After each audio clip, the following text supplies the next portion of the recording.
ಜಿಲ್ಲೆಯಾದ್ಯಂತ ದಕ್ಷಿಣ ಶಿಕ್ಷಕರ ಕ್ಷೇತ್ರದ ಚುನಾವಣಾ ಪ್ರಚಾರದಲ್ಲಿ ಭಾಗವಹಿಸಿದ್ದೇವೆ. ಅಭ್ಯರ್ಥಿ ಪರವಾಗಿ ಮತ ಪ್ರಚಾರ ಆರಂಭಿಸಿದ್ದೇವೆ. ಮಿಮ್ಸ್ನಲ್ಲಿನ ಪ್ರಾಧ್ಯಾಪಕರು ಹಾಗೂ ಸಹಾಯಕ ಪ್ರಾಧ್ಯಾಪಕರು ಸೇರಿದಂತೆ ಎಲ್ಲರೂ ಮೈತ್ರಿ ಅಭ್ಯರ್ಥಿ ವಿವೇಕಾನಂದ ಅವರನ್ನ ಗೆಲ್ಲಿಸಿಕೊಡಬೇಕು ಅಂತ ಮಾಜಿ ಶಾಸಕ ಜೆಡಿಎಸ್ ಮುಖಂಡ ಡಾಕ್ಟರ್ ಕೆ ಅನ್ನದಾನಿ ಮನವಿ ಮಾಡಿದರು.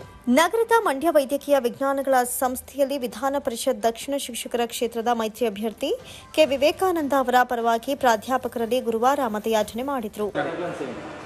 ಡಾಕ್ಟರ್ಸ್ ಅವರ ಪ್ರೊಫೆಸರ್ಸ್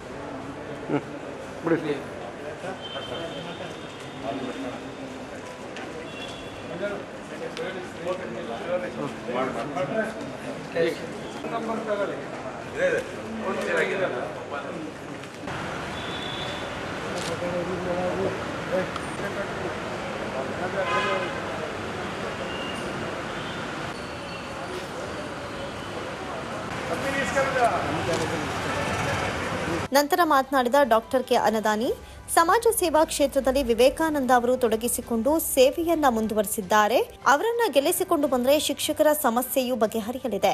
ಹಾಗಾಗಿ ಎನ್ಡಿಎ ಅಭ್ಯರ್ಥಿಯನ್ನ ಗೆಲ್ಲಿಸಿಕೊಳ್ಳುವ ಭರವಸೆಯನ್ನ ಶಿಕ್ಷಕರು ಮತ್ತು ಪ್ರಾಧ್ಯಾಪಕರು ನೀಡಿರೋದ್ರಿಂದ ನಮಗೆ ಗೆಲುವು ನಿಶ್ಚಿತ ಅಂತ ವಿಶ್ವಾಸ ವ್ಯಕ್ತಪಡಿಸಿದರು.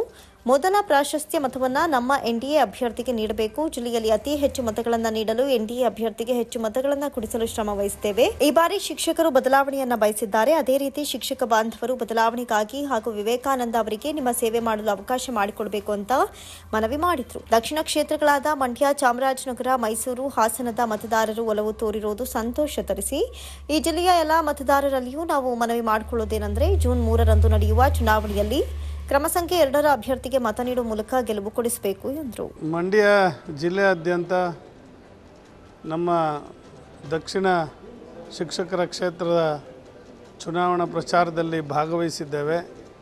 ಇವತ್ತು ನಾನು ಮತ್ತು ನಮ್ಮ ಅಭ್ಯರ್ಥಿಗಳಾದಂಥ ಕೆ ವಿವೇಕಾನಂದ ಅವರು ಮತ ಪ್ರಚಾರವನ್ನು ಮಾಡ್ತಾ ಇದ್ದೇವೆ. ಮಂಡ್ಯ ಮೆಡಿಕಲ್ ಕಾಲೇಜ್ ಮತ್ತು ಆಸ್ಪತ್ರೆಯ ಎಲ್ಲ ನನ್ನ ಪ್ರೀತಿಯ ಪ್ರೊಫೆಸರ್, ಅಸಿಸ್ಟೆಂಟ್ ಪ್ರೊಫೆಸರ್ಸ್ ಎಲ್ಲರೂ ಕೂಡ ಇವತ್ತು ಆಶೀರ್ವಾದ ಮಾಡಿ ಗೆಲ್ಲಿಸ್ತೀನಿ ಅಂತಕ್ಕಂಥ ಇವತ್ತು ಮಾತನ್ನು ಹೇಳಿದ್ದಾರೆ. ನಾವು ಅವ್ರ ಹತ್ರ ಮನವಿ ಮಾಡಿದ್ದೇವೆ.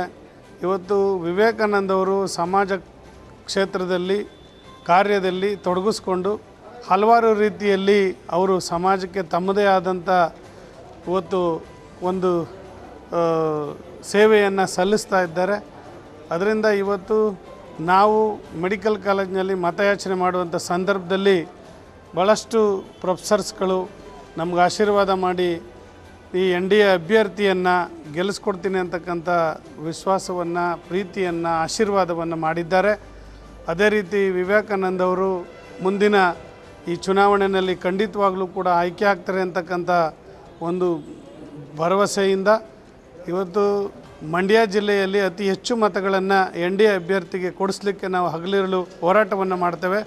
ಅದೇ ರೀತಿ ಶಿಕ್ಷಕ ಬಾಂಧವರು ದಯಮಾಡಿ ತಾವೆಲ್ಲ ಆಶೀರ್ವದಿಸಿ ಬದಲಾವಣೆಗಾಗಿ ಮತ್ತು ವಿವೇಕಾನಂದ ಅವರ ನಿಮ್ಮ ಸೇವೆ ಮಾಡಲಿಕ್ಕೆ ವಿವೇಕಾನಂದ ಅವರಿಗೆ ಒಂದು ಅವಕಾಶ ಮಾಡಿಕೊಡ್ಬೇಕು ಅಂತೇಳಿ ಈ ಮಂಡ್ಯ ಜಿಲ್ಲೆಯ ಶಿಕ್ಷಕರ ಮತ್ತು ಶಿಕ್ಷಕರ ಕ್ಷೇತ್ರದ ದಕ್ಷಿಣ ಶಿಕ್ಷಕರ ಕ್ಷೇತ್ರದ 4 ಜಿಲ್ಲೆಯ ಚಾಮರಾಜನಗರ, ಮೈಸೂರು, ಮಂಡ್ಯ, ಹಾಸನ 4 ಜಿಲ್ಲೆಯ ಎಲ್ಲ ನನ್ನ ಶಿಕ್ಷಕ ಬಾಂಧವರಲ್ಲಿ ನಾನು ಮನವಿ ಮಾಡ್ಕೋತಾ ಇದ್ದೇನೆ.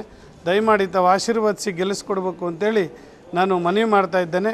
ಮೊದಲನೇ ಪ್ರಶಸ್ತಿಯ ಮತವನ್ನು ನಮ್ಮ ವಿವೇಕಾನಂದ ಅವರಿಗೆ ಕೊಡುವ ಮುಖಾಂತರ ಆಶೀರ್ವದಿಸಬೇಕು ಅಂತೇಳಿ ನಾನು ಮನವಿ ಮಾಡ್ಕೋತೇನೆ. ಎನ್ಡಿಎ ಅಭ್ಯರ್ಥಿ ಕೆ ವಿವೇಕಾನಂದ ಮಾತನಾಡಿ, ಮಂಡ್ಯ ಮೆಡಿಕಲ್ ಕಾಲೇಜಿನಲ್ಲಿ ಮತಯಾಚನೆ ಮಾಡ್ತಿದ್ದೇನೆ. ಜಿಲ್ಲೆಯಲ್ಲಿ ಹೋದಲ್ಲೆಲ್ಲ ಉತ್ತಮ ಪ್ರತಿಕ್ರಿಯೆ ವ್ಯಕ್ತವಾಗ್ತಾ ಇದೆ. ಅವರ ಸೇವೆಗೆ ಸಿದ್ಧನಾಗಿರುವ ನನಗೆ ಆಶೀರ್ವಾದ ಮಾಡಬೇಕು. ಮಳವಳ್ಳಿ, ಮದ್ದೂರು, ಕೆಆರ್ಪೇಟೆ, ಪಾಂಡವಪುರ ಸೇರಿದಂತೆ ಶಿಕ್ಷಕರುಗಳನ್ನು ಭೇಟಿ ಮಾಡಿ ಮತಯಾಚನೆ ಮಾಡ್ತಿದ್ದೇನೆ. ಮತದಾರರು ತೋರಿಸ್ತಾ ಇರುವಂತಹ ಪ್ರೀತಿಗೆ ನಾನು ಆಭಾರಿಯಾಗಿದ್ದೇನೆ.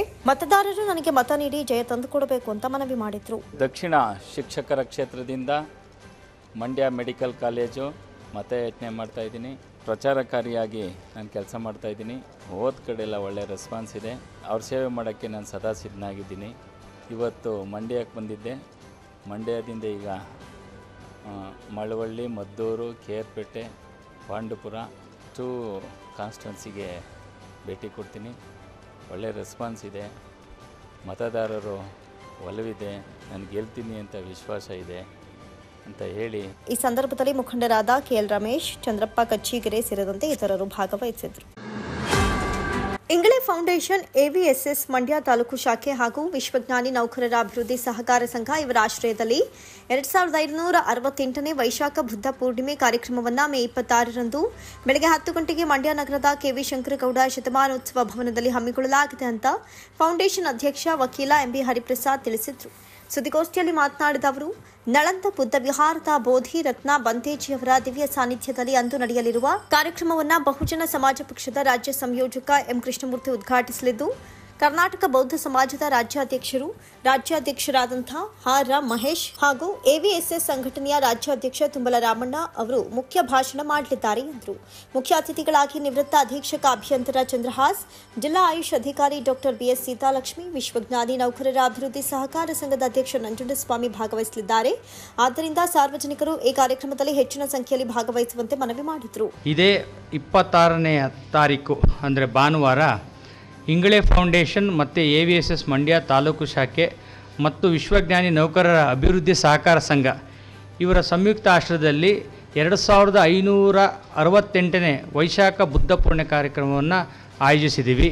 ಈ ಕಾರ್ಯಕ್ರಮದಲ್ಲಿ ಮುಖ್ಯ ಭಾಷಣಕಾರರಾಗಿ ಆಯುಷ್ಮಾನ್ ಆರ್ ಮಹೇಶ್ ಅವರು, ರಾಜ್ಯಾಧ್ಯಕ್ಷರು, ಕರ್ನಾಟಕ ಬೌದ್ಧ ಸಮಾಜ ಕರ್ನಾಟಕ ಇವರು ಉಪಸ್ಥಿತಿ ಇರ್ತಾರೆ.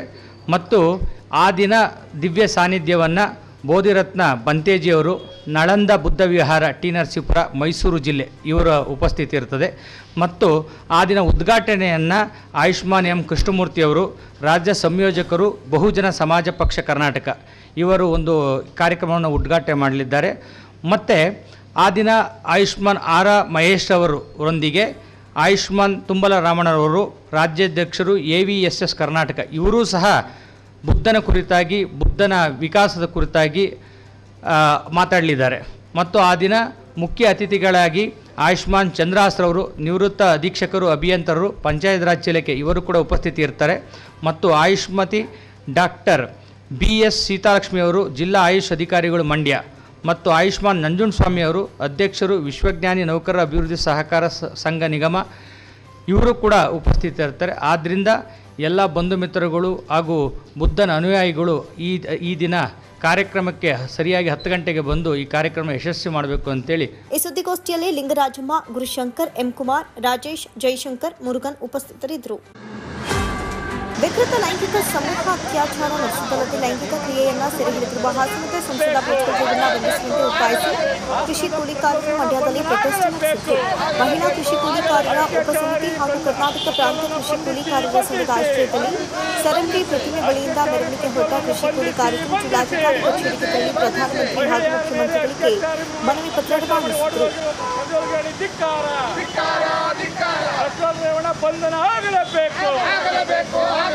ಪೆಟ್ರೋಲ್ ರಕ್ಷಣೆ ಮಾಡುವ ಕೇಂದ್ರದ ಮೋದಿ ಸರ್ಕಾರಕ್ಕೆ ಧಿಕ್ಕಾರ. ಲೈಂಗಿಕ ಅತ್ಯಾಚಾರಿ ಪೆಟ್ರೋಲ್ ರೇವಣ್ಣನ ಬಂಧನ ಆಗಲೇಬೇಕು. ಲೈಂಗಿಕ ಅತ್ಯಾಚಾರಿ ಪೆಟ್ರೋಲ್ ರೇವಣ್ಣ ಬಂಧನ ಆಗಲೇಬೇಕು. ಮೋದಿ ಸರ್ಕಾರಕ್ಕೆ ಧಿಕ್ಕಾರ. ಹಾಸನದ ಸಂಸದ ಪ್ರಜ್ವಲ್ ರೇವಣ್ಣ ನಡೆಸಿರುವ ವಿಕೃತ ಲೈಂಗಿಕ ಸಮೂಹ ಅತ್ಯಾಚಾರ ಹಗರಣ ಲೈಂಗಿಕ ಹತ್ಯಾಕಾಂಡವಾಗಿದ್ದು ನಾಗರಿಕ ಸಮಾಜ ತಲೆ ತಗ್ಗಿಸುವಂತಾಗಿದೆ. ಲೈಂಗಿಕ ಕ್ರಿಯೆಗಳನ್ನು ನಡೆಸಿರುವ ಸುಮಾರು 2900 ವಿಡಿಯೋಗಳನ್ನು ಮತ್ತು ಫೋಟೋಗಳನ್ನು ಸೆರೆ ಹಿಡಿದಿಟ್ಟುಕೊಂಡಿರುವುದಂತೂ ಅತ್ಯಂತ ಖಂಡನೀಯವಾಗಿದೆ. ಸಂತ್ರಸ್ತರು ದೂರು ನೀಡದಂತೆ ಬೆದರಿಸುವುದು, ಅಪಹರಿಸುವುದು ಘನಘೋರ ಅಪರಾಧವಾಗಿದೆ. ಇಂತಹ ದುಸ್ಸಾಹಸವನ್ನು ಪ್ರೋತ್ಸಾಹಿಸುತ್ತಾ ಇರುವಂತಹ ಅವರ ತಂದೆ ಶಾಸಕ ಎಚ್.ಡಿ. ರೇವಣ್ಣ ಸಹ ಕಾನೂನಾತ್ಮಕವಾಗಿ ಅಪರಾಧಿಯಾಗಿದ್ದಾರೆ. ಜಗತ್ತಿನಲ್ಲಿ ಹಿಂದೆಂದೂ ಕಂಡು ಕೇಳರಿಯದ ಇಂಥ ಹಗರಣವನ್ನು ರಾಜಕೀಯ ಪಕ್ಷಗಳು ಮತ್ತು ರಾಜಕೀಯ ನಾಯಕರು ಸ್ವಹಿತಾಸಕ್ತಿಗೆ ಬಳಸಿರುವುದು ಮತ್ತಷ್ಟು ಆಘಾತಕಾರಿಯಾಗಿದೆ.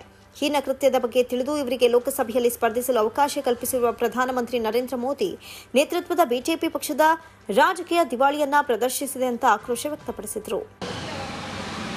ಹಾಸನ ಜಿಲ್ಲೆ ಒಳಗಡೆ ಅತ್ಯಂತ ಅಮಾಯಕವಾದಂಥ ಅತ್ಯಂತ ನಾಚಿಕೆಗೇಡಿನ ಘಟನೆ ಪ್ರಕರಣ ನಡೆದೋಗಿದೆ. ಇದು ಅವ್ಯಾಹತವಾಗಿ 4-6 ವರ್ಷಗಳಿಂದ ಒಂದು ಕಡೆ ಕೃಷಿ ಕೂಲಿಕಾರ ಮಹಿಳೆಯರನ್ನು, ಮನೆಗೆಲಸದ ಮಹಿಳೆಯರನ್ನು, ಕಾರ್ಮಿಕರನ್ನು, ಅಧಿಕಾರಿಗಳನ್ನು ಯಾರೂ ಲೆಕ್ಕಕ್ಕಿಲ್ಲದ ರೀತಿಯಲ್ಲಿ ಜಗತ್ತೇ ಬೆಚ್ಚಿ ಬೆರಗಾಗೋ ರೀತಿಯಲ್ಲಿ ಅಲ್ಲಿಯ ರೇವಣ್ಣ ಎನ್ನುವಂಥ ಒಬ್ಬ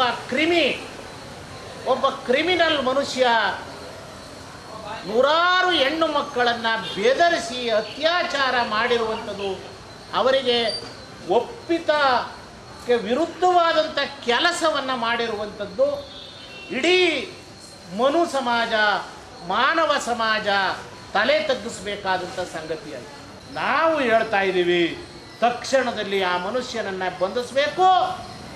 ಅವನನ್ನು ಹೊರದೇಶಗಳಿಗೆ ಕಳಿಸ್ಕೊಟ್ಟಿಕ್ಕೆ ಅನುವು ಮಾಡಿಕೊಟ್ಟಂಥ ಕೇಂದ್ರ ಸರ್ಕಾರ ಅವರಿಗೆ ಗೊತ್ತಿದೆ, ಮೋದಿಜಿಗೆ ಗೊತ್ತಿದೆ, ಅಮಿತ್ ಶಾಗೆ ಗೊತ್ತಿದೆ, ಎಲ್ಲ ಗೃಹ ಇಲಾಖೆಗೆ ಗೊತ್ತಿದೆ, ಮತ್ತು ಕೇಂದ್ರದ ಗುಪ್ತ ದಳಕ್ಕೆ ಗೊತ್ತಿದೆ. ಅವರು ಗೊತ್ತಿದ್ದೂ ಸಹ ಅವರನ್ನು ಹೊರದೇಶಕ್ಕೆ ಕಳಿಸೋದ್ರ ಮೂಲಕ ಮಹಿಳೆಯರಿಗೆ ಮೇಲೆ ನಡೆದಿರುವಂಥ ಅಪಮಾನ ಸರಿ ಎನ್ನುವಂಥದ್ದನ್ನು ಸಮರ್ಥನೆ ಮಾಡಿಕೊಂಡಿರುವಂಥದ್ದು. ಸಂಘದ ರಾಜ್ಯಾಧ್ಯಕ್ಷ M Puttamadu, Sarojamma, Hanumesh, N Surendra, Amasayya, Raju R, Ramanna Talagavadi, Tapanigowda Sujjaluru, Mallesha, Shivalingayya, Nagamma Abdulla ನೇತೃತ್ವವನ್ನು ವಹಿಸಿದ್ರು. ಯಾವುದೇ ತಾರತಮ್ಯ ಮಾಡದೆ ರೈತರಿಗೆ ಪರಿಹಾರ ಹಣವನ್ನು ಹಂಚಿಕೆ ಮಾಡಬೇಕು ಅಂತ ಕರ್ನಾಟಕ ರಾಜ್ಯ ರೈತ ಸಂಘ ಮೂಲ ಸಂಘಟನೆಯ ಜಿಲ್ಲಾಧ್ಯಕ್ಷ ಇಂಡುವಾಳು ಚಂದ್ರಶೇಖರ್ ಆಗ್ರಹಪಡಿಸಿದರು. ಸುದ್ದಿಗೋಷ್ಠಿಯಲ್ಲಿ ಮಾತನಾಡಿದ ಅವರು, ಭೀಕರ ಬರಗಾಲದಿಂದ ರೈತರು ಸಂಕಷ್ಟಕ್ಕೆ ಸಿಲುಕಿದ್ದಾರೆ. ರೈತರ ನೆರವಿಗೆ ನಿಲ್ಲಬೇಕಾಗಿದ್ದ ರಾಜ್ಯ ಮತ್ತು ಕೇಂದ್ರ ಸರ್ಕಾರ ಸಮನ್ವಯ ಕೊರತೆಯಿಂದ ರೈತರಿಗೆ ಬರ ಪರಿಹಾರದ ಹಣ ಪಾವತಿಸ್ತಾ ಇಲ್ಲ. ಆದ್ದರಿಂದ ಕೂಡಲೇ ಯಾವುದೇ ತಾರತಮ್ಯ ಮಾಡದೆ ಪಾಳು ಬಿದ್ದ ಜಮೀನಿಗೂ ಎಕರೆಗೆ 25,000 ರೂಪಾಯಿ ಪರಿಹಾರ ನೀಡಬೇಕು ಅಂತ ಒತ್ತಾಯಿಸಿದರು. ರೈತರು ಬೆಳೆದಿದ್ದ ಕಬ್ಬು ಬೆಳೆ ಒಣಗಿದ್ದು, ಆದ್ದರಿಂದ ಈ ಹಂಗಾಮಿನ ಕಬ್ಬಿನ ಬೆಳೆಗೆ ಪ್ರತಿ ಎಕರೆಗೆ 50,000 ರೂಪಾಯಿ ನೀಡಬೇಕು. ತೆಂಗು, ಅಡಿಕೆ, ಮಾವು, ಸಪೋಟ ಸೇರಿದಂತೆ ಇನ್ನಿತರ ಬೆಳೆಗಳಿಗೂ ಜೀವಿತಾವಧಿಯ ಲೆಕ್ಕದಲ್ಲಿ ಒಂದು ಮರಕ್ಕೆ 25,000 ರೂಪಾಯಿ ಪರಿಹಾರ ಕೊಡಬೇಕು ಅಂತ ತಾಕೀತು ಮಾಡಿದ್ರು. ಏನು ಬರ ಪರಿಹಾರ ಸಮರ್ಪಕವಾಗಿ ಎಲ್ಲೂ ಸಿಕ್ಕಿಲ್ಲ ನಮಗೆ.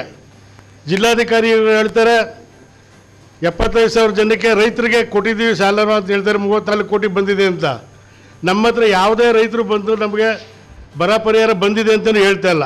ಅವ್ರು ಕೊಡ್ತಾರೆ 2,000 ಸಾಲದೂ ಇಲ್ಲ ನಮಗೆ. ನಾವು ಕೆಲವರಂತ ಅದನ್ನು ರೆಫ್ಯೂಸ್ ಮಾಡ್ತಿದ್ದೀವಿ, ಹಿಂತಿರುಗಿಸ್ತಾ ಇದ್ದೀವಿ. ಬಂದರೂ ನಾವು ಕೇಳ್ತಾ ಇರೋದು ಒಂದು ಎಕರೆಗೆ 25,000 ಬೆಳೆ ಹಾಕ್ಬೇಡಿ ಅಂತ ಹೇಳಿದವರು ಇವರೇ. ಪರಿಹಾರ ಕೊಡಬೇಕಾದ್ರೆ ಯಾರು ನಮಗೆ? ನಾವು ಬದುಕು ಕಟ್ಕೊಳ್ಳೋದು ಹೆಂಗೆ? ನಾವು ನಮ್ಮ ಮಕ್ಕಳು ವಿದ್ಯಾಭ್ಯಾಸ ಮಾಡಬೇಕು. ಇವತ್ತು ಫೀಸು ದುಬಾರಿ ಆಗಿದೆ. ಬೇರೆ ಕಾರ್ಯಕ್ರಮಗಳು ಮಾಡಬೇಕು, ಅದಕ್ಕೆಲ್ಲ ಹಣ ಬೇಕು. ನಾವು ಬೆಳೆ ಬೆಳೆದೇ ನಾವು ಅದರಿಂದ ಮಾಡ್ತಿದ್ದೋ. ಇವತ್ತು ಅದೆಲ್ಲ ಇಲ್ಲ. ಅದರಿಂದ ಸರ್ಕಾರನೇ ಹೊಣೆ. ನಮಗೆ ಹೊಸ ಸಾಲ ಎಲ್ರಿಗೂ ಇವಾಗ ಏನು ಕೊಟ್ಟಿದ್ದಾರೆ ಅದನ್ನು ಇಟ್ಕೊಂಡು ಹೊಸ ಸಾಲ ಕೊಡಬೇಕು ನಮಗೆ, ಎಲ್ಲ ರೈತರಿಗೂ. ಬ್ಯಾಂಕಲ್ಲಿ, ಸೊಸೈಟಿಗಳಲ್ಲಿ ಈಗೇನು ಸಾಲ ಕೊಟ್ಟಿದ್ದಾರೆ ಅದನ್ನು ಕೊಡಬೇಕು ನಮಗೆ. ಇನ್ನು ತಮಿಳ್ನಾಡವರು ಆವಾಗಲೇ ನೀರನ್ನ ಕೇಳ್ತಾ ಇದ್ದಾರೆ. ಮೇ ತಿಂಗಳು ನೀರು ನಮಗೆ 2 TMC ಬಿಡಿ ಅಂತ. ಏನು ನೀರಾವರಿ ಸಚಿವರು ಮಳೆ ಆಯ್ತದೆ ಬಿಡ್ತಿದ್ದೀವಿ ಅಂತ ಹೇಳ್ತಾರೆ. 2 ಥರ ಉತ್ತರ ಕೊಡ್ತಾರೆ ಅವರು. ಅದು ಸರಿಯಲ್ಲ. ಇದ್ರಲ್ಲಿ ಬಿಡ್ತೀವಿ ಅನ್ಬೇಕಿದ್ರೆ ಬಿಡೋದಿಲ್ಲ ಅನ್ಬೇಕು. ನಾವು ಹೋರಾಟ ಮಾಡ್ತಾನೇ ಇದ್ದೀವಿ. 151 ದಿವಸ ಮಾಡಿದ್ರೆ ನಿಮಗೆ ಗೊತ್ತಿರೋ ಹಾಗೆ. ಮತ್ತು ಪ್ರತಿ ಸೋಮವಾರನೂ ನಾವು ಹೋರಾಟ ಮಾಡ್ತಾನೆ ಇದ್ದೀವಿ ಕಾವೇರಿ ನೀರಿನ ಬಗ್ಗೆ. ಈಗ ನಮಗೆ ಅಷ್ಟೋ ಏನು 1000 ಚಿಲ್ಲರೆನೂ ನೀರು ಬರ್ತಾ ಇದೆ. ಅದರಲ್ಲಿ ಅವರು 2.5 TMC ಕೇಳಿದ್ದಾರೆ. ಅದನ್ನು ನೀರಾವರಿ ಸಚಿವರು ಬಿಡ್ತೀವಿ ಅಂತ ಹೇಳ್ತಾರೆ. ಮಳೆ ಆಯ್ತಾದ್ರೆ ಬಿಡ್ತೀವಿ ಅಂತ ಹೇಳ್ತಾರೆ. ನಮಗೆ ನೀರಿಲ್ಲ. ಎಷ್ಟೋ ಜಿಲ್ಲಾಡಳಿತದವರೆಲ್ಲ, ಸರ್ಕಾರದವರು ಕೆರೆ ಕಟ್ಟೆ ಎಲ್ಲ ಒಂದಷ್ಟು ಮಣ್ಣು ತೆಗೆಸಿದ್ದಾರೆ. ತುಂಬೋದಕ್ಕೆ ಅನುಕೂಲ ಆಗುತ್ತೆ. ಈಗ ನಮಗೆ ಕೆರೆ ಕಟ್ಟೆ ತುಂಬಿಸ್ಲಿ. ನಾವು 2 ಕಟ್ಟು ನೀರು ಕೇಳಿದ್ವಿ. ಜಾನುವಾರುಗಳಿಗೆ ನೀರಿಲ್ಲ, 1 ಕಟ್ಟಾದರೂ ಕೊಡಿ ಅಂತ ಕೇಳಿದ್ವಿ. ನಮಗೂ ನೀರು ಬಿಡಲಿಲ್ಲ. ನಾಲೆ ರಿಪೇರಿ ಅಂತ ಹೇಳ್ತಾ ಇದ್ದಾರೆ. ಅದಿನ್ನೂ ಪೂರ್ಣ ಪ್ರಮಾಣದಲ್ಲಿ ಆಗಿಲ್ಲ. ತತ್ಕ್ಷಣದಲ್ಲಿ ನಾಲೆ ಪೂರ್ಣ ಪ್ರಮಾಣದಲ್ಲಿ ಆಗದೆ ಏನು ತಕ್ಷಣದಲ್ಲಿ ಅವರು ಯಾರು ಗುತ್ತಿಗೆದಾರರು ಇರ್ತಾರೆ ಅಂಥವ್ರು ಸರ್ಕಾರ ಆದೇಶ ಮಾಡಿ ಏನು ಮಣ್ಣು ಅದೆಲ್ಲ ತುಂಬಿಕೊಂಡಿದೆಯಂತೆ ನಾವು ನೋಡಿಲ್ಲ, ಹೋಗಿ ತುಂಬಿಕೊಂಡಿದೆ ಅಂತ ಅದನ್ನು ತೆಗೆಸಿ ನಮಗೆ ಜೂನ್ 1ನೇ ವಾರ ನೀರು ಬಿಡಬೇಕು, ಬಿತ್ತನೆ ಮಾಡೋಕ್ಕೆ ಅವಕಾಶ ಮಾಡಿಕೊಡ್ಬೇಕು. ಪತ್ರಿಕಾಗೋಷ್ಠಿಯಲ್ಲಿ ರೈತ ಮುಖಂಡರಾದ ಕೆ ನಾಗೇಂದ್ರ ಸ್ವಾಮಿ, ಶಿವಲಿಂಗಯ್ಯ, ವೆಂಕಟೇಶ್, ಕೆ ರಾಮಲಿಂಗೇಗೌಡ ಉಪಸ್ಥಿತರಿದ್ದರು. ಭಾರತೀಯ ಬೌದ್ಧ ಮಹಾಸಭಾ ಮಂಡ್ಯ ಜಿಲ್ಲೆ ಶಾಖೆ ಆಶ್ರಯದಲ್ಲಿ ಮೇ 25ರಂದು ಬೆಳಗ್ಗೆ 11:30ಕ್ಕೆ ಮಂಡ್ಯದ ಡಾಕ್ಟರ್ ಬಿಆರ್ ಅಂಬೇಡ್ಕರ್ ಭವನದ ಸಮೀಪವಿರುವ ಬುದ್ಧ ಧ್ಯಾನ ಕೇಂದ್ರದಲ್ಲಿ ಭಗವಾನ್ ಬುದ್ಧರ 2568ನೇ ವೈಶಾಖ ಪೂರ್ಣಿಮಾ ಕಾರ್ಯಕ್ರಮವನ್ನು ಹಮ್ಮಿಕೊಳ್ಳಲಾಗಿದೆ ಅಂತ ಬಿಎಸ್ಐ ಸಂಘಟನೆಯ ಖಜಾಂಚಿ ಕೆ ಸಿದ್ದಯ್ಯ ತಿಳಿಸಿದರು. ಪತ್ರಿಕಾಗೋಷ್ಠಿಯಲ್ಲಿ ಮಾತನಾಡಿದ ಅವರು, ಅಂದು ನಡೆಯಲಿರುವ ಬುದ್ಧ ಜಯಂತಿ ಕಾರ್ಯಕ್ರಮವನ್ನು ಚಾಮರಾಜನಗರದ ನಳಂದ ಬೌದ್ಧ ವಿಶ್ವವಿದ್ಯಾನಿಲಯದ ಬಂತೆ ಬೋಧಿ ದತ್ತಾತೇರ ಅವರು ಉದ್ಘಾಟಿಸಲಿದ್ದು, ಕೊಳ್ಳೇಗಾಲದ ಜೇತವನ ಬುದ್ಧ ವಿಹಾರದ ಮನೋರಕ್ಷಿತ ಬಂತೇಜಿ ಅವರು ಪ್ರವಚನ ನೀಡಲಿದ್ದು, ಬೆಂಗಳೂರಿನ ಲೋಕರತ್ನ ಬುದ್ಧ ವಿಹಾರದ ಧರ್ಮವೀರ ಬಂತೇಜಿ ಅವರು ದೀಕ್ಷಾ ಬೋಧನೆ ಮಾಡಲಿದ್ದಾರೆ ಎಂದರು. ಕಾರ್ಯಕ್ರಮದ ಅಧ್ಯಕ್ಷತೆಯನ್ನು ಭಾರತೀಯ ಬೌದ್ಧ ಮಹಾಸಭಾದ ಮಂಡ್ಯ ಜಿಲ್ಲಾ ಶಾಖೆ ಅಧ್ಯಕ್ಷ ಬಿ ಅನ್ನದಾನಿ ವಹಿಸಲಿದ್ದು, ಮುಖ್ಯ ಅತಿಥಿಗಳಾಗಿ ಭಾರತೀಯ ಬೌದ್ಧ ಮಹಾಸಭಾ ದಕ್ಷಿಣ ಕರ್ನಾಟಕ ಭಾಗದ ಅಧ್ಯಕ್ಷ ಎಂಸಿ ಶಿವರಾಜು, ರಾಜ್ಯ ಯುವ ಘಟಕದ ಅಧ್ಯಕ್ಷ ದರ್ಶನ್, ಮಂಡ್ಯ ಭಾರತೀಯ ಬೌದ್ಧ ಮಹಾಸಭಾ ಪೋಷಕ ಎಸ್ ಸಿದ್ದಯ್ಯ, ಅಂಬೇಡ್ಕರ್ ವಾದಿ ಬಿಬಿ ಲಿಂಗಣ್ಣಯ್ಯ ಭಾಗವಹಿಸಲಿದ್ದಾರೆ. ಆದ್ದರಿಂದ ಸಾರ್ವಜನಿಕರು ಹೆಚ್ಚಿನ ಸಂಖ್ಯೆಯಲ್ಲಿ ಭಾಗವಹಿಸುವಂತೆ ಮನವಿ ಮಾಡಿದರು. ಈ ಕಾರ್ಯಕ್ರಮ ದಿನಾಂಕ 25/5 ಶನಿವಾರ ಕಾರ್ಯಕ್ರಮ ಆಯೋಜನೆ ಮಾಡಿದ್ದೀವಿ. ಬೆಳಿಗ್ಗೆ 11:30 ಗಂಟೆಗೆ ಬುದ್ಧ ಧ್ಯಾನ ಕೇಂದ್ರ ಅಂಬೇಡ್ಕರ್ ಭವನದಲ್ಲಿ ಮಾಡ್ತಾಯಿದ್ದೀವಿ. ಈ ಕಾರ್ಯಕ್ರಮವನ್ನು ಆ್ಯಕ್ಚುಲಾಗಿ ಇವತ್ತು 23ನೇ ತಾರೀಕು ಪೂರ್ಣಿಮೆ ಇವತ್ತು ಮಾಡಬೇಕಾಗಿತ್ತು. ಆದರೆ ಬೌದ್ಧ ಭಿಕ್ಕುಗಳು ಎಲ್ಲರೂ ಈ ದಿನ ಎಂಗೇಜ್ ಆಗಿರೋದ್ರಿಂದ ಈ ಕಾರ್ಯಕ್ರಮವನ್ನು ನಾವು 25ನೇ ತಾರೀಕು ಶನಿವಾರ ಮಾಡ್ತಾಯಿದ್ದೀವಿ. ಈ ಕಾರ್ಯಕ್ರಮಕ್ಕೆ ಪರಮಪೂಜ್ಯ ಬಂತೆ ಬೋಧಿದತ್ತ ಅವರು, ನಳಂದ ಬೌದ್ಧ ವಿಶ್ವವಿದ್ಯಾನಿಲಯ ಚಾಮರಾಜನಗರ ಅವರು ಇವರು ಬರ್ತಾಯಿದ್ದಾರೆ. ಪರಮಪೂಜ್ಯ ಮನೋರಕ್ಷಿತ ಬಂತೇಜಿ ಜೇತವನ ಬುದ್ಧ ವಿಹಾರ ಚನ್ನಲಿಂಗನಹಳ್ಳಿ ಕೊಳ್ಳೇಗಾಲ ಇವರು ಸಹ ಬರ್ತಾಯಿದ್ದಾರೆ. ಮತ್ತು ಪರಮಪೂಜ್ಯ ಧರ್ಮವೀರ ಬಂತೇಜಿ ಲೋಕರತ್ನ ಬುದ್ಧ ವಿಹಾರ ಸ್ಫೂರ್ತಿಧಾಮ ಬೆಂಗಳೂರು ಇವರು ಸಹ ಆಗಮಿಸ್ತಾ ಇದ್ದಾರೆ. ಇವ್ರ ಜೊತೆಗೆ ಎಂಸಿ ಶಿವರಾಜ್ ಅವರು ಅಧ್ಯಕ್ಷರು ಭಾರತೀಯ ಬೌದ್ಧ ಮಹಾಸಭಾ ದಕ್ಷಿಣ ಕರ್ನಾಟಕ ಭಾಗ ಇವರು, ಆಯುಷ್ಮಾನ್ ಅನ್ನದಾನಿಯವರು ಅಧ್ಯಕ್ಷರು ಭಾರತೀಯ ಬೌದ್ಧ ಮಹಾಸಭಾ ಮಂಡ್ಯ ಇವರ ಅಧ್ಯಕ್ಷತೆಯಲ್ಲಿ ಈ ಕಾರ್ಯಕ್ರಮವನ್ನು ಆಯೋಜಿಸಲಾಗಿದೆ. ಈ ಕಾರ್ಯಕ್ರಮಕ್ಕೆ ಅತಿ ಹೆಚ್ಚಿನ ಜನರು ಬರುವ ಹಾಗೆ ಭಗವಾನ್ ಬುದ್ಧರ ಒಂದು ಮೆಸೇಜನ್ನು ತಲುಪಿಸೋದಕ್ಕೆ ತಮ್ಮೆಲ್ಲರ ಸಹಕಾರವನ್ನು ಕೋರ್ತಾ ಈ ಸುದ್ದಿಗೋಷ್ಠಿಯಲ್ಲಿ ಚಂದ್ರಹಾಸ್, ಸಿದ್ದರಾಜು, ಬಿ ಅನ್ನದಾನಿ ಸೇರಿದಂತೆ ಇತರರು ಹಾಜರಿದ್ದರು. ಮಾಜಿ ಕೇಂದ್ರ ಹಾಗೂ ರಾಜ್ಯ ಸಚಿವರಾಗಿ ಸೇವೆ ಸಲ್ಲಿಸಿದಂತಹ ದಿವಂಗತ ವಿ ಶ್ರೀನಿವಾಸ್ ಪ್ರಸಾದ್ ಅವರು ನಿಧನ ಹೊಂದಿದಾಗ ಮುಖ್ಯಮಂತ್ರಿ ಸಿದ್ದರಾಮಯ್ಯನವರು ಚಾಮರಾಜನಗರ ಹಾಗೂ ಮೈಸೂರು ಜಿಲ್ಲೆಗೆ ರಜೆ ಘೋಷಿಸಿ ಅವರ ಸೇವೆಯನ್ನು ಸ್ಮರಿಸಿದ್ದಕ್ಕಾಗಿ ಮುಖ್ಯಮಂತ್ರಿಗಳಿಗೆ ಧನ್ಯವಾದಗಳನ್ನು ತಿಳಿಸುತ್ತೇವೆ ಅಂತ ತಾಲೂಕು ಪಂಚಾಯಿತಿ ಮಾಜಿ ಉಪಾಧ್ಯಕ್ಷ ಹಾಗೂ ಕಾಂಗ್ರೆಸ್ ಪಕ್ಷದ ಹಿರಿಯ ಮುಖಂಡ ಬಿ ಮರಯ್ಯ ತಿಳಿಸಿದರು. ಟಿ ನರಸೀಪುರ ಪಟ್ಟಣದ ತಮ್ಮ ಕಚೇರಿಯಲ್ಲಿ ಕರೆದಿದ್ದ ಸುದ್ದಿಗೋಷ್ಠಿಯಲ್ಲಿ ಮಾತನಾಡಿದ ಅವರು, ದಲಿತ ನಾಯಕರು ಮರಣ ಹೊಂದಿದ ಸಂದರ್ಭದಲ್ಲಿ ಬಿಜೆಪಿ ಸರ್ಕಾರ ರಜೆ ಘೋಷಿಸಿ ಸಂತಾಪ ಸೂಚಿಸ್ತಾ ಇರಲಿಲ್ಲ. ಆದರೆ ಪಕ್ಷಾತೀತವಾಗಿ ಸಿದ್ದರಾಮಯ್ಯನವರು ವಿ ಶ್ರೀನಿವಾಸ್ ಪ್ರಸಾದ್ ಅವರು ಮರಣ ಹೊಂದಿದಾಗ ಸರ್ಕಾರಿ ರಜೆಯನ್ನ ಘೋಷಣೆ ಮಾಡಿ ಅವರ ಸೇವೆಯನ್ನ ಸ್ಮರಿಸಿ ಮಾದರಿಯಾಗಿದ್ದಾರೆ ಎಂದರು. ಮುಂದುವರೆದು ಮಾತನಾಡಿದ ಅವರು, ವರುಣ ವಿಧಾನಸಭಾ ಕ್ಷೇತ್ರದ ಮಾಜಿ ಶಾಸಕರಾದಂತಹ ಡಾಕ್ಟರ್ ಯತೀಂದ್ರ ಸಿದ್ದರಾಮಯ್ಯನವರು ಕಳೆದ ವಿಧಾನಸಭಾ ಚುನಾವಣೆಯಲ್ಲಿ ಸಿದ್ದರಾಮಯ್ಯನವರಿಗೆ ಕ್ಷೇತ್ರವನ್ನು ತ್ಯಾಗ ಮಾಡಿದ ಹಿನ್ನೆಲೆಯಲ್ಲಿ ಸಿದ್ದರಾಮಯ್ಯನವರು ಗೆದ್ದು ಮುಖ್ಯಮಂತ್ರಿ ಗದ್ದುಗೆ ಏರಲು ಪ್ರಮುಖ ಕಾರಣವಾಗಿದೆ. ಟಿ ನರಸೀಪುರ ಹಾಗೂ ವರುಣ ವಿಧಾನಸಭಾ ಕ್ಷೇತ್ರಗಳಲ್ಲಿ ಜನರ ಕಷ್ಟ ಸುಖಗಳಲ್ಲಿ ಭಾಗಿಯಾಗಿ ಕ್ಷೇತ್ರಗಳ ಅಭಿವೃದ್ಧಿಗೆ ಶ್ರಮಿಸುತ್ತಿದ್ದಾರೆ. ಇವರ ಜೊತೆಗೆ ಕಾಂಗ್ರೆಸ್ನ ಮೈಸೂರು ಜಿಲ್ಲಾಧ್ಯಕ್ಷರಾದ ಡಾಕ್ಟರ್ ಬಿಜೆ ವಿಜಯಕುಮಾರ್ ಅವರು ಕಾಂಗ್ರೆಸ್ ಪಕ್ಷಕ್ಕೆ ತಮ್ಮದೇ ಆದಂತಹ ವಿಶಿಷ್ಟ ಸೇವೆಯನ್ನು ಸಲ್ಲಿಸಿದ್ದು, ಯುವ ಕಾಂಗ್ರೆಸ್ ಹಾಗೂ ವಿದ್ಯಾರ್ಥಿ ಕಾಂಗ್ರೆಸ್ ಅಧ್ಯಕ್ಷರಾಗಿ ತಲಾ 5 ವರ್ಷ, ಜಿಲ್ಲಾಧ್ಯಕ್ಷರಾಗಿ 10 ವರ್ಷ ಮತ್ತು ಪದವಿ ಪಕ್ಷದ ವಿವಿಧ ಕ್ಷೇತ್ರಗಳಲ್ಲಿ ಸೇವೆಯನ್ನು ಸಲ್ಲಿಸುವ ಮೂಲಕ ಅತ್ಯಂತ ನಿಷ್ಠ ಪ್ರಾಮಾಣಿಕರಾಗಿದ್ದಾರೆ. ಆದ್ದರಿಂದ ಈ ಇಬ್ಬರನ್ನ ಎಂಎಲ್ಸಿಗಳನ್ನಾಗಿ ಮುಖ್ಯಮಂತ್ರಿಗಳು ಆಯ್ಕೆ ಮಾಡುವ ಮೂಲಕ ಪಕ್ಷದ ನಿಷ್ಠಾವಂತ ನಾಯಕರುಗಳಿಗೆ ಅಧಿಕಾರ ನೀಡಿ ಕ್ಷೇತ್ರಗಳ ಅಭಿವೃದ್ಧಿಗೆ ಮುಂದಾಗಬೇಕು ಅಂತ ಮನವಿ ಮಾಡಿದ್ರು. ಮೈಸೂರು ಜಿಲ್ಲೆ ಮತ್ತು ಚಾಮರಾಜನಗರ ಜಿಲ್ಲೆ ಹಿರಿಯ ರಾಜಕಾರಣಿ ಸಂಸದರಾದಂಥ ಶ್ರೀನಿವಾಸ್ ಪ್ರಸಾದ್ರವರು ನಿಧನ ಹೊಂದಿರುತ್ತಾರೆ. ನಿಧನ ಹೊಂದ ಸಂದರ್ಭದಲ್ಲಿ ಈ ರಾಜ್ಯದ ಮುಖ್ಯಮಂತ್ರಿಗಳಾದಂಥ ಸಿದ್ದರಾಮಯ್ಯ ಸಾಹೇಬ್ರವರು ಅವರ ಮೆಚ್ಚಿಗೆ ಮೆಚ್ಚಿ ಚಾಮರಾಜನಗರ ಮತ್ತು ಮೈಸೂರು ಜಿಲ್ಲೆಯ ಜನತೆ ಪರವಾಗಿ ಈ ರಾಜ್ಯದಲ್ಲಿ ಯಾರೂ ಕೂಡ ದಲಿತ ಒಬ್ಬ ನಾಯಕ ತೀರ್ಕೊಂಡಿದ್ದಾರೆ ಅಂತ ಅಂದರೆ ಅಂದಿನ ದಿನ ಸರ್ಕಾರದ ಸಿದ್ದರಾಮಯ್ಯನವರು ಚಾಮರಾಜನಗರ ಜಿಲ್ಲೆ ಮತ್ತು ಮೈಸೂರು ಜಿಲ್ಲೆಗೆ ಸರ್ಕಾರಿ ರಜೆಯನ್ನು ಘೋಷಣೆ ಮಾಡಿದರು. ಘೋಷಣೆ ಮಾಡಿದಂಥ ಸಿದ್ದರಾಮಯ್ಯನವರಿಗೆ ದಲಿತ ನಾಯಕರುಗಳು, ಸ್ವಸಹಾಯ ಸಂಘದ ಮಹಿಳೆಯರು ಮುಖಂಡರುಗಳು, ಸಾರ್ವಜನಿಕರು ಮತ್ತು ಎಲ್ಲ ಜನಾಂಗದ ಮುಖಂಡರುಗಳು ಸಿದ್ದರಾಮಯ್ಯ ಸಾಹೇಬರವರಿಗೆ ಮೊದಲನೇದಾಗಿ ಅವ್ರನ್ನ ಅಭಿನಂದನೆಯನ್ನ ನಾವು ಸಲ್ಲಿಸ್ತಾ ಇದ್ದೇವೆ. ದಲಿತರು ತೀರ್ಕೊಂಡ್ರೂ ಸಹ ರಜನ ಘೋಷಣೆ ಮಾಡ್ತಿರ್ಲಿಲ್ಲ. ಸಿದ್ದರಾಮಯ್ಯ ಸಾಹೇಬರವರು ಒಬ್ಬ ದಲಿತ ನಾಯಕ ತೀರೋಗಿದ್ದಾರೆ ಅನ್ನೋ ದೃಷ್ಟಿಗೋಸ್ಕರ ವರ್ಣ ಕ್ಷೇತ್ರದ ಮುಖ್ಯಮಂತ್ರಿಯಾಗಿ, ಈ ರಾಜ್ಯದ ಮುಖ್ಯಮಂತ್ರಿಯಾಗಿ ಪ್ರಸಾದ್ ಅವರು ತೀರ್ಕೊಂಡಂತ ಸಂದರ್ಭದಲ್ಲಿ ಸರ್ಕಾರಿ ರಜಾವನ್ನ ಘೋಷಣೆ ಮಾಡಿದ್ರು. ನಮ್ಮ ಕ್ಷೇತ್ರದ ವರ್ಣ ಕ್ಷೇತ್ರದ ಮಾಜಿ ಶಾಸಕರು ಅವರ ತಂದೆಯವರು ನಿಂತ್ಕೋಬೇಕು ವರ್ಣದಲ್ಲಿ ಅಂತ ಅಂದ ಒಂದು ಸಂದರ್ಭದಲ್ಲಿ ನಾನು ಬಿಟ್ಕೊಡ್ತೀನಿ, ನೀವೇ ನಿಂತ್ಕೋಬೇಕು ಅಂತಕ್ಕಂಥ ಮಾತನ್ನ ಹೇಳಿ ಅವರು ಬಿಟ್ಕೊಟ್ರು. ಬಿಟ್ಕೊಟ್ಟಂತ ಸಂದರ್ಭದಲ್ಲಿ ಮಾನ್ಯ ಮುಖ್ಯಮಂತ್ರಿಗಳು ಬಹುಮತಗಳಿಂದ ಗೆದ್ದು ಈ ರಾಜ್ಯದ ಮುಖ್ಯಮಂತ್ರಿಗಳಾಗಬೇಕಾದ್ರೆ ವರ್ಣ ಕ್ಷೇತ್ರದ ಮಾಜಿ MLA ಯತೀಂದ್ರರವರು. ಹಾಗೇನೆ ಇವಾಗ ಏನು ಖಾಲಿ ಆಗ್ತಾ MLC ಖಾಲಿ ಆಗ್ತಾ ಇದೆಯೋ, ಮೈಸೂರು ಜಿಲ್ಲೆ ವರ್ಣ ಕ್ಷೇತ್ರದಲ್ಲಿ ಅಭಿವೃದ್ಧಿ ಕೆಲಸ ಮಾಡಬೇಕಾದ್ರೆ ನಮಗೆ ಹೆಚ್ಚಿನ ಕೆಲಸ ಮಾಡಬೇಕಾದ್ರೆ ಯತೀಂದ್ರವರು ಬೇಕೇ ಬೇಕು. ಆದ್ರಿಂದ ಅವರನ್ನ KPCC ಅಧ್ಯಕ್ಷರು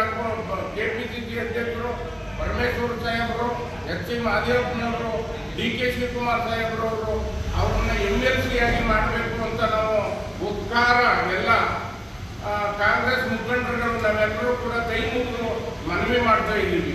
ಪುರಸಭೆ ಸದಸ್ಯರುಗಳಾದ ತುಂಬಲ ಪ್ರಕಾಶ್ ಹಾಗೂ TN ನಂಜುಂಡಸ್ವಾಮಿ ಮಾತನಾಡಿ, ಡಾಕ್ಟರ್ ಯತೀಂದ್ರ ಸಿದ್ದರಾಮಯ್ಯನವರು ಹಾಗೂ ಡಾಕ್ಟರ್ BJ ವಿಜಯಕುಮಾರ್ ಅವರು ಕಪ್ಪು ಚುಕ್ಕೆ ಇಲ್ಲದ ರೀತಿ ಪಕ್ಷಕ್ಕೆ ಸೇವೆ ಸಲ್ಲಿಸಿದ್ದಾರೆ. ಇವರ ಸುದೀರ್ಘ ಸೇವೆಯನ್ನ ಪಕ್ಷ ಪರಿಗಣಿಸಿ MLC ಸ್ಥಾನವನ್ನ ನೀಡಬೇಕು ಅಂತ ಪಕ್ಷದ ಎಲ್ಲ ಮುಂಚೂಣಿ ನಾಯಕರುಗಳಿಗೆ ಮನವಿ ಮಾಡುತ್ತೇವೆ ಎಂದರು.